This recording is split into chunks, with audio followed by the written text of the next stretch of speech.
Денеска се одбележува Меѓународниот ден на музеите. 18 мај се прославува од 1977 година, а е востановен од Меѓународниот совет на музеите и прифатен од 90 земји. Насекаде во светот влезот во музеите на овој ден е бесплатен. Следува кусиот преглед од урбаните вести.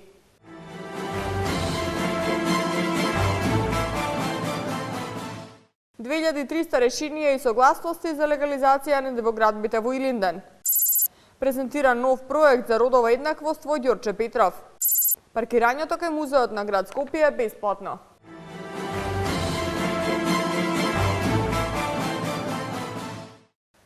Од вкупно прифатени 6170 барања за утврдување на правен статус на бесправно изградени објекти, Општина Илинден досега издаде 2300 решенија и согласности за легализација на диво изградените објекти.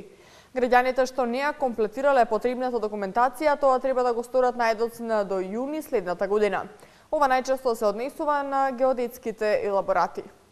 Општина Илинден досега издала 2300 решенија и согласности за легализација на диво изградените објекти. Од вкупно прифатените 6170 барања за утврдување на правен статус на бесправно изградени објекти. Граѓаните од оваа општина масовно ги користат поволностите што ги нуди законот за постапување со бесправно изградени објекти, при што за само 1 евро за метар квадратен може да ги легализираат дивоградбите. Општината изготви посебни известувања за сите оние што досега не ги комплетирале документите или оние што се уште немаат поднесено геодетски елаборати. Во известувањето општината ги информира подносителите на барањата за легализација дека согласно измените на законот за легализација граѓаните имаат рок од 18 месеци, почнувајќи од 17 декември 2012 година, да ја комплетираат потребната документација. Односно тоа треба да го сторат најдоцна до јуни следната година. Ова најчесто се однесува на геодетските елаборати. Со цел да им излезе во пресрет на граѓаните кои што се уште ги немаат легализирано нивните бесправно изградени објекти, Општина Илинден исто така реализираше серија советувања на тема легализација на диво изградени објекти. На средбите граѓаните имаа можност директно да се запознаат со постапките и чекорите за легализација на своите објекти, како и да се информираат за разрешување на проблемите што произлегуваат од досегашната имплементација на законот за постапување со бесправно изградени објекти. Општината со ваков вид трибини и советувања ќе продолжи и во иднина. Нов проект за родова еднаквост се одржува во општина Ѓорче Петров. Досега одржана само една работилница, а во иднина со овој проект ќе биде опфатена широка популација од населението. Работилници ќе се одржат во училиштата низ општината, а нивната цел е остварување и креирање на ефективни политики за родова еднаквост, кои ќе допринесат за запознавање со основните концепти за родова рамноправност. Ивана Митковска. Зајакнување на капацитетите на локалната самоуправа и локалните активности за остварување и креирање на ефективни политики за родова еднаквост е новиот проект кој Институтот за општествени и хуманистички науки, поддржан од UN Women деновиве беше презентиран во општината Ѓорче Петров.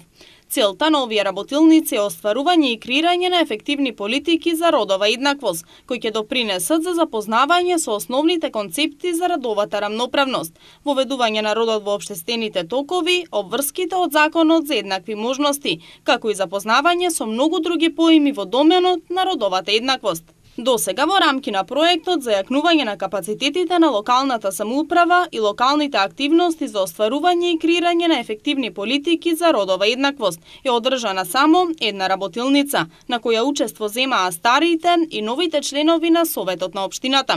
Меѓутоа, во иднина со проектот за родова еднаквост ќе биде опфатена широка популација од населението, а работилниците ќе се одржат во повеќе училишта во општината Ѓорче Петров. Старт Арт објавува конкурс за краток филм до 5 минути. Темата на конкурсот е "Сега е време", а тоа значи дека може да се обработуваат теми од љубов, политика, образование, култура и друго. Конкурсот има за цел да ја поттикне и промовира филмската култура во Македонија, како и да ги поттикне младите на културна интеркомуникација преку јазикот на филмската уметност. На конкурсот може да учествува секој оној кој има камера и има желба да сними и раскаже своја приказна. Видеата може да се постираат на www.startart.mk. Победниците ќе бидат избрани од самите посетители на страницата, а гласањето ќе може да се оствари преку страницата на Facebook. Главната награда за победникот кој ќе добие најмногу гласа е 6000 денари. Сите видеа ќе бидат промовирани на фестивалот на краток аматерски македонски филм, организиран од тимот на Стартарт.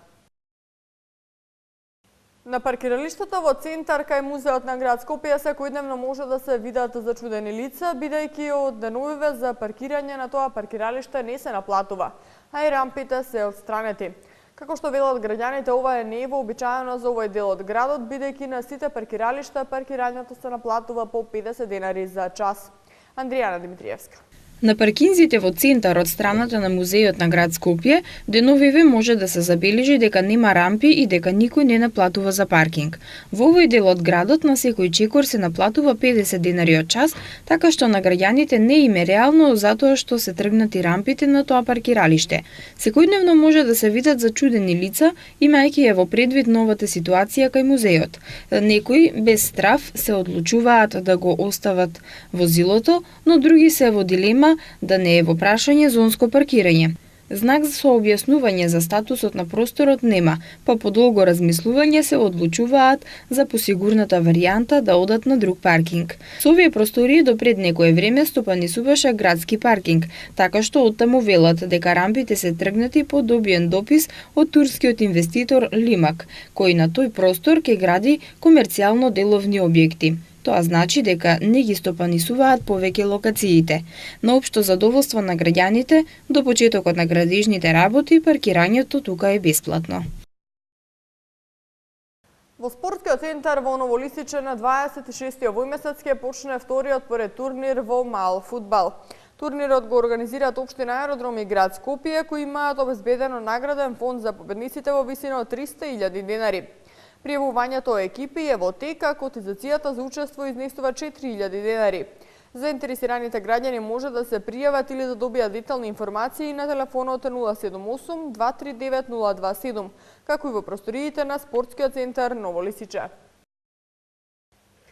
Еве што ќе гледате во останатиот дел од вестите. Спорт, Фалко и ТВ со следната година во француски Монако.